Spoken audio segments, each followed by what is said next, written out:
Are there advantages to aging? Yes, I am Debbi-Jo Horton, and welcome to Advantages to Aging. Join my guests and I as we discuss aging and what makes for a healthy lifestyle, which results in a quality life. Thank you for joining me today.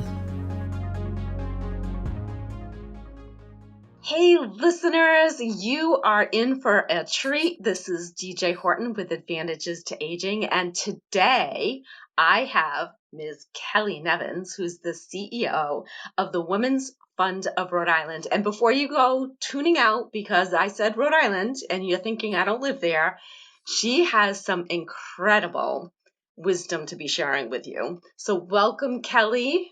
Thank you. Thank you. Thank you. I'm so pleased to be here. Hello, Awesome. audience. Awesome. So for starters, what is the Women's Fund of Rhode Island and what is it that you teach? Sure. So the Women's Fund of Rhode Island is a small nonprofit that our goal is to achieve gender equity through systemic change. We are part of a network of women's funds that are across the United States and around the world. So we're members of the Women's Funding Network. It's likely that wherever you are listening from, your home is probably in the area of a women's fund that either serves your major city, your state, your region. And we all generally try to do the same thing, which is to invest in women and girls. We do that through research on the status of women and girls. We teach advocacy, both self-advocacy, and then we also do advocacy at a leadership level that helps to create systemic change. And we'll talk a little bit about that in a bit, as well as we're a grant maker. So we provide some funding to other groups in our community that are working on equity issues. So that's what we're all about. So, and just to be clear, when you say equity issues, are you talking about wage? Wage is definitely part of it. When I talk about gender equity, I essentially am talking about in all the spaces where women don't do as well as men because of something system related. So there's actually a global gender gap index that looks at 156 developed countries around the world, and it compares how well women do compared to men. And the United States, we get if you were giving us a letter grade, you'd give us a solid C in how well women do compared to men on things like economic security, which is tied to the gender wage gap as well as the gender wealth gap, but also for health. Women do really poorly in this country compared to men on health issues. Also education, the ability to move up the ranks in leadership. Political empowerment is another area, and then safety. Domestic violence is one of the ways you could look at safety, but there are other things as well. And so we at the Women's Fund of Rhode Island, we're looking particularly at the issues in Rhode Island that impact women and girls, but we are part of this network that is looking to basically level the playing field for everyone around the world. And that is a huge feat. And not something that any of us should take lightly. We should all be doing our parts, whether or not you're a woman or a man. Yes. Debbi-Jo with Neora. You know what our brand partners love the most about their Neora business? They can do it from anywhere. Think about it. Haven't you always wanted to have your own schedule, be your own boss, maybe even have a global business and be able to run it from your favorite coffee shop or lounging by the pool or seaside, not having to go into the office? We make sure that all of our brand partners have all of the tools they need to run their business while fitting it into their busy lives. So if that's something that you've been curious about, what it might be like for you to be able to do life on your own terms, then I think we need to chat. So I had heard a little bit about the hashtag I am remarkable Tell me about that. Like, what Yeah. is that really? Sure. So it's actually a program that was developed by Google initially for their women's resource group inside their very huge company, where they were realizing that women in particular, but also other marginalized groups, basically were having trouble being heard. And part of that was about self advocacy and self love. And so they created this program, hashtag I Am Remarkable. And it's a program that I teach through the Women's Fund of Rhode Island. And it really is a great opportunity for people to start thinking about self advocacy. I look at it as sort of the entry level for folks who aren't good at advocating for themselves. And part of that program is really number one, just doing an inventory about all of the things that make you, each individual you in this audience, special and unique and able to bring things to the table that no one else can do.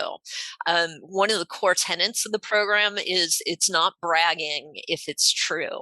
And you have an opportunity then to start hearing and sharing with each other about those special things and practice opportunities to showcase them, which can help lead to job promotions, which can help people get involved in projects that maybe people didn't realize that they had the skill set and the interest in doing.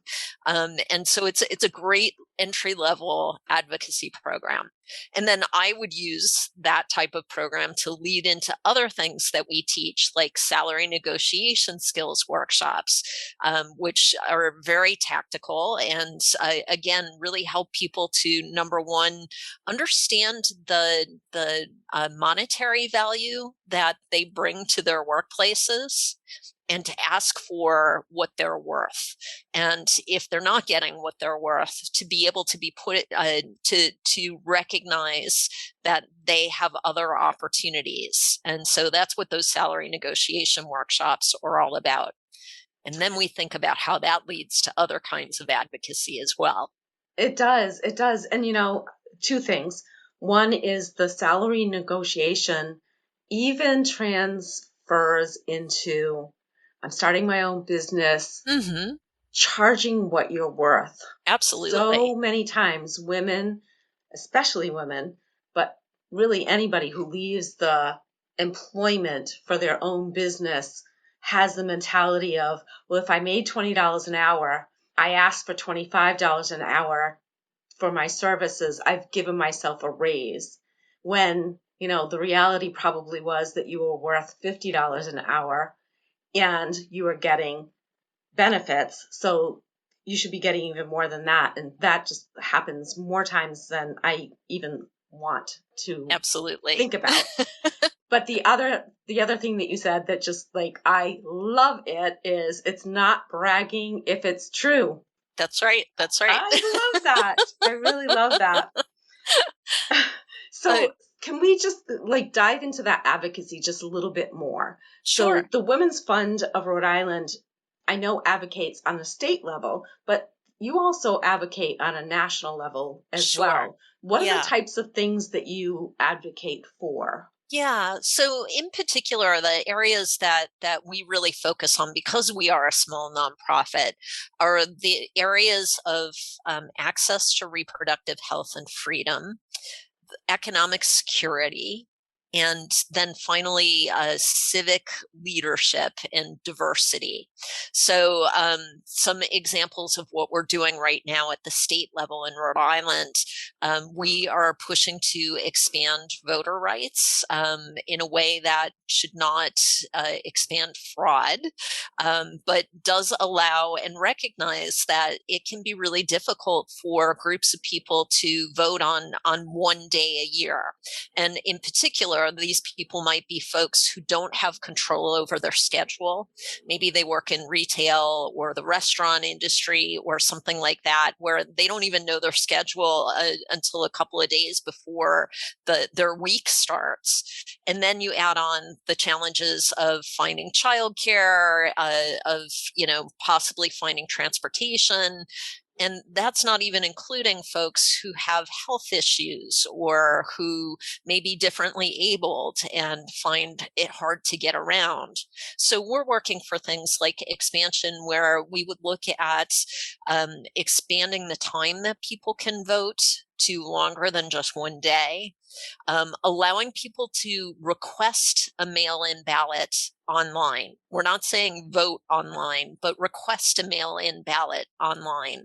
And, these are just some things that make it easier for folks to vote, to exercise their right towards democracy. Um, so that's an example of something that we're doing at the state level. Both at the state and national level, we look at things like paid family leave, sometimes known as maternity leave, although we encourage men to be able to access that and take care of their families as well when they need it. And you can clearly see that during COVID, paid family leave would have been very important. And in fact, many families were able to access benefits that didn't exist before. But we would like to see that become permanent, that everybody has the opportunity to take paid time off to either welcome a new child into their family or perhaps care for a seriously ill loved one without putting themselves at risk of, becoming homeless or not being able to put food on their table. And so those are things that we're advocating for expansion at the state level, because we do have some of that in Rhode Island already, but also looking to make permanent at the national level in some way, shape, or form. Also looking at investments in the childcare infrastructure. I talk a lot about how COVID led to a she-cession, and really what that meant is a lot of the jobs that were filled by women went away. Or the women themselves went away from the jobs. It might have been retail, it might have been nursing care, things like that. And so right now there's a real problem in getting women to go back to work because they have issues around accessing affordable quality childcare now. Lots of childcare institutions went away. We don't have a lot of subsidies in our country for childcare, except for folks at the very lowest end of the economic level. I would argue that this is a business issue. It's not just a parent issue. And that if we want to see our country boost its productivity rate again, we've got to figure out how do we make childcare affordable and accessible across the board for everyone.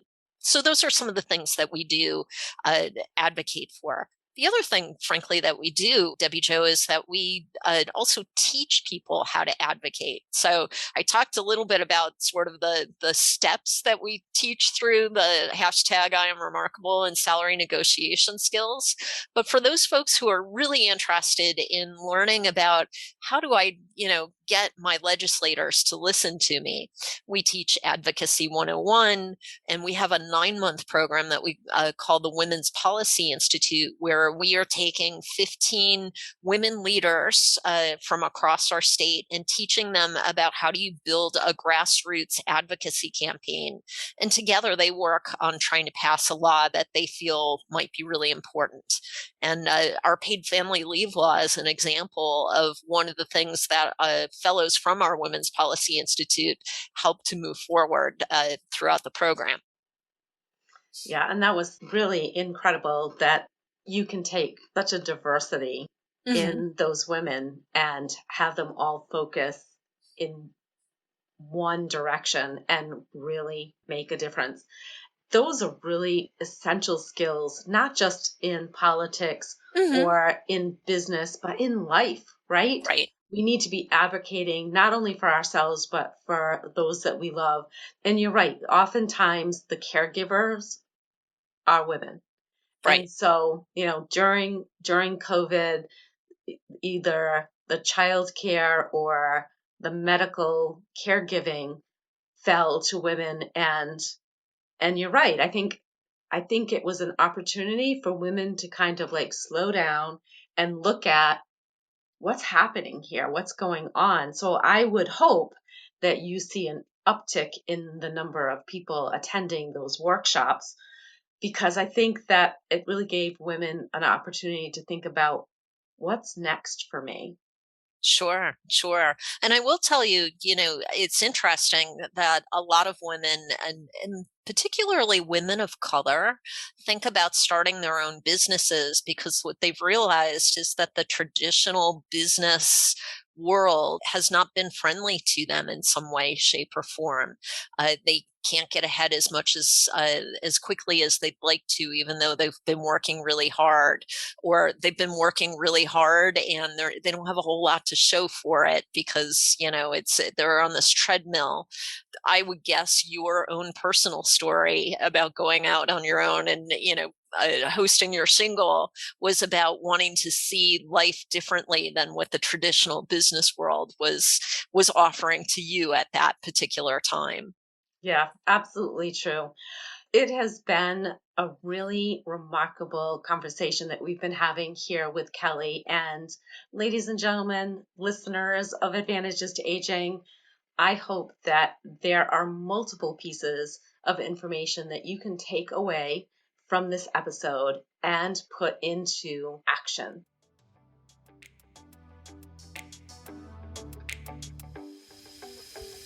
Do you think one of the biggest advantages to aging is all the knowledge we gain along the way?